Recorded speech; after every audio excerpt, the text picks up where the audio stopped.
अच्छा क्लास, आज का हमारा टॉपिक है मोमेंट ऑफ इनर्शिया।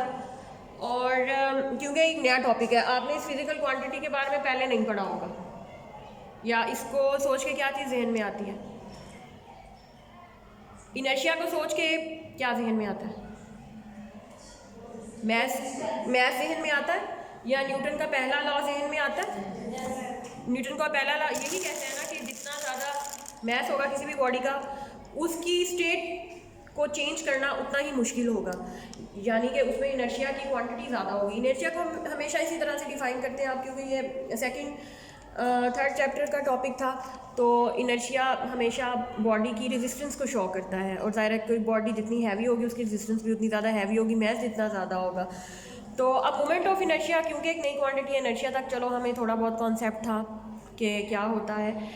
अब हमने मोमेंट ऑफ इनर्शिया को डिफाइन करना है, और क्योंकि ये क्वांटिटी अब हम नहीं इंट्रोड्यूस कर रहे हैं, और ये क्वांटिटी कहाँ से आई उसको देखने के लिए हम एक ऑब्जेक्ट कंसीडर करेंगे, जैसा कि मैंने बोर्ड पे पहले बनाया भी हुआ है। और ये मैंने आपको दोबारा से एक्सप्लेन कर देती हूँ कि एक रॉड है ऑफ लेंथ आर। रॉड की लेंथ आर है, आप उसको रेडियस भी कह सकते हैं, क्योंकि वो जिस सर्कुलर पाथ में मूव कर रहा है तो वो अपनी पूरी लेंथ के साथ मूव कर रहा है, उसका रेडियस भी आर है। जिस सर्कुलर पाथ के ऊपर मूव कर रहा है, लेट सपोज हमने उसके ऊपर कोई फोर्स अप्लाई की, ये फोर्स है एफ फोर्स अप्लाई की, तो इनिशियल पोजीशन से किसी भी उसने अपनी पोजीशन चेंज कर ली। इस पोजीशन चेंज करने में जितना एंगुलर डिस्प्लेसमेंट इस ऑब्जेक्ट ने या रॉड ने कवर किया है वो थीटा है, ठीक है। और अब हमने क्योंकि फोर्स लगाई है तो हमें पता है कि यहाँ पे कोई ना कोई एक्सीलरेशन भी प्रोड्यूस हुआ है। अगर हम कैलकुलेट करना चाहते हैं कि वो एक्सीलरेशन कितना है, तो वो होगा according to Newton second law, F is equal to ma। अब क्योंकि यहाँ पे ऑब्जेक्ट सर्कल में रोटेट हुआ है, तो अब इसका ये जो इसका जो एक्सीलरेशन है, इसको हम एंगुलर एक्सीलरेशन की फॉर्म में कैसे लिखेंगे? We know that a is equal to r alpha. असल में तो ये टेंजेंशियल एक्सीलरेशन है जो प्रोड्यूस हुआ है, और ये किसके प्रोपोर्शनल होगा? r अल्फा के। अब इसी क्वांटिटी को मैं यहाँ पुट करती हूँ, F is equal to m r alpha.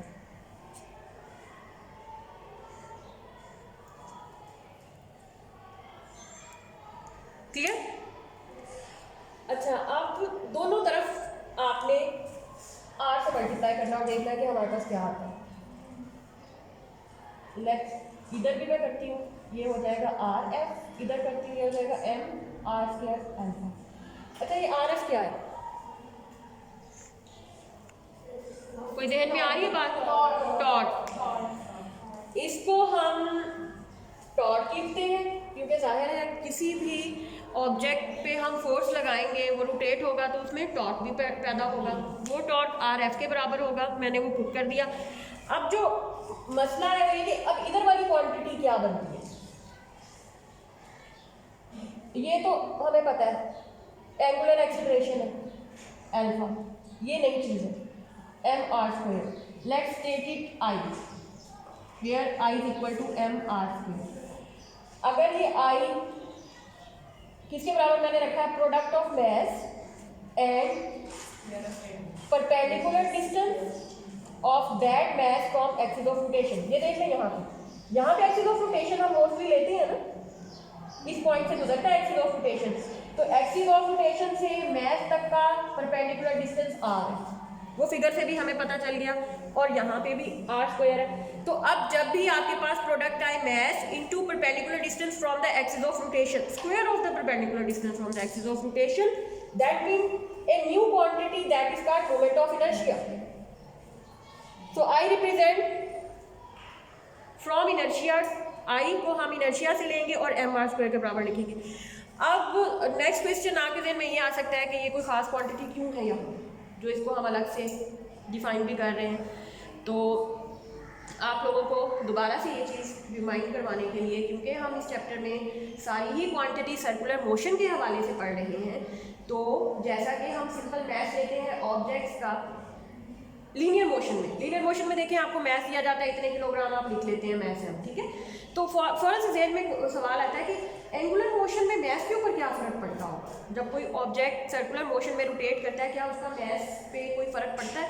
Math तो जाहिर है एक कंजर्व क्वांटिटी है, सेम रहता है, लेकिन जो क्वांटिटी मैस को रिप्रेजेंट करती है सर्कुलर मोशन में, वो क्वांटिटी मोमेंट ऑफ इनर्शिया कहलाती है, और वो सिंपल मैस के बराबर नहीं होती, क्योंकि सर्कुलर मोशन में दो बातें इंपॉर्टेंट होती हैं, एक तो मैस और दूसरा उसकी डिस्ट्रीब्यूशन पोजीशन के हवाले से कि मैस सर्कल से किस जगह पर है।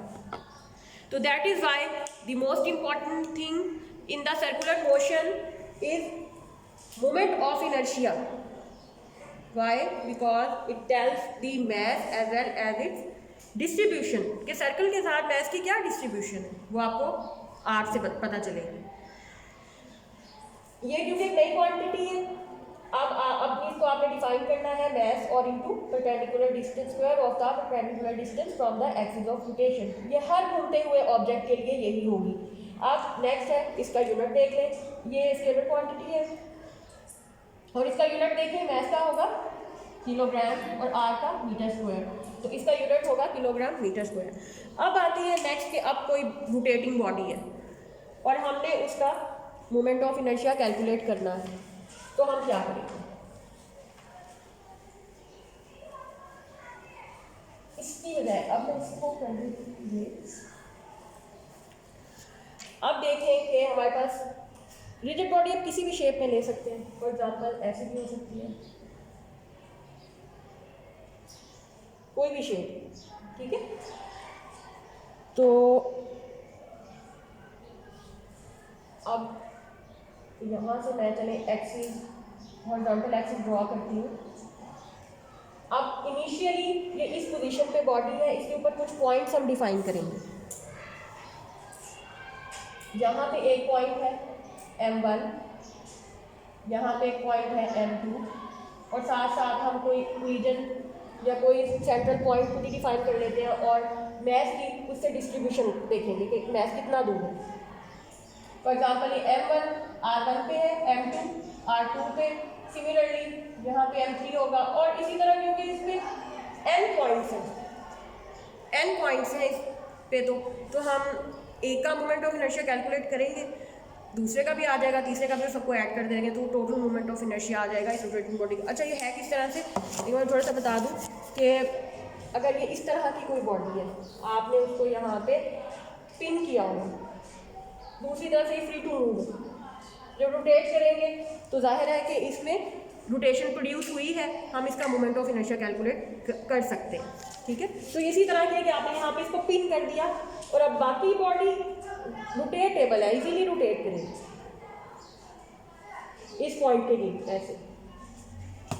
तो उसके लिए अब अगर ये पॉइंट, अब ये बॉडी रोटेट कर रही है, तो आप क्या करेंगे, यहाँ पे देखिए कि ये मैस M1 है, ये किसी भी, अगर आपने एंगल मतलब कोई एंगुलर डिस्प्लेसमेंट इसका भी होगा थीटा, तो वो हम यहाँ से ले सकते हैं। अब इसकी शेप शायद दोबारा ऐसे ना बने,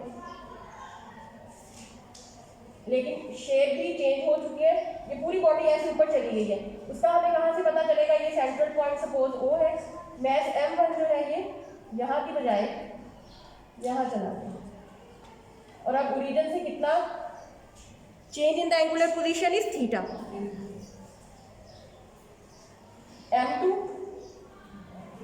ये M1 M2 M3 up to M1, सभी एंगल थीटा पे शिफ्ट हो जाएंगे। तो अब इसका आपने मोमेंट ऑफ इनर्शिया कैसे कैलकुलेट करना है? एज वी नो दैट अभी हमने देखा, अब ये हमने डिफाइन कर लिए मैसेज भी और उनकी पोजीशंस भी विद रिस्पेक्ट टू सेंटर। अब अभी हमने देखा कि टॉ इज इक्वल टू, मैंने मिटा दिया, M R अल्फा के बराबर था ना, yes. हमने अभी कैलकुलेट किया था। तो अब टॉ 1 क्या होगा? R स्क्वायर टॉ 1 क्या होगा? M1 R1 अल्फा, एक मैस M1 का। टॉ 2 देखें,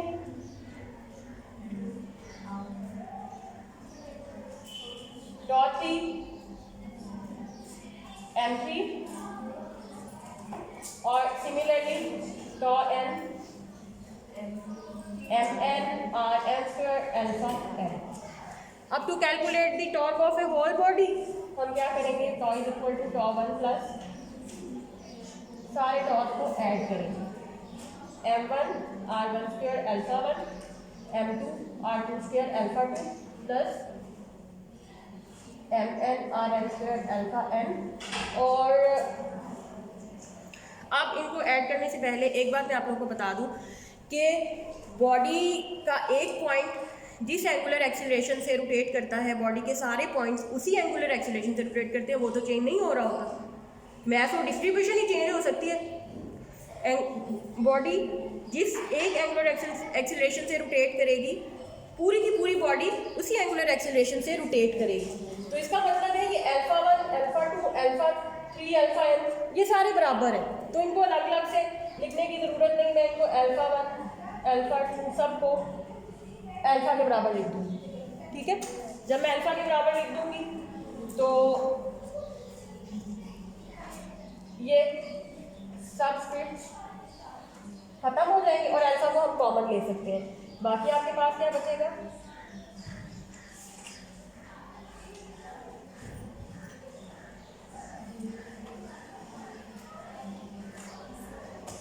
ये समेशन की फॉर्म में लिख सकते हैं। i equal to 1 that up to n m i r i square और अल्फा दैट इज टॉप। अब हमने अगर इसको कंपेयर करें तो ये किसके बराबर बनता है, अगर इसको कंपेयर करें तो ये बनेगा, ये क्वांटिटी किसके बराबर बनेगी, i और साथ अल्फा। तो अगर दोनों को कंपेयर करें तो i equal to summation i equal to 1 up to n m i r i square and that is called the moment of inertia of a rigid body.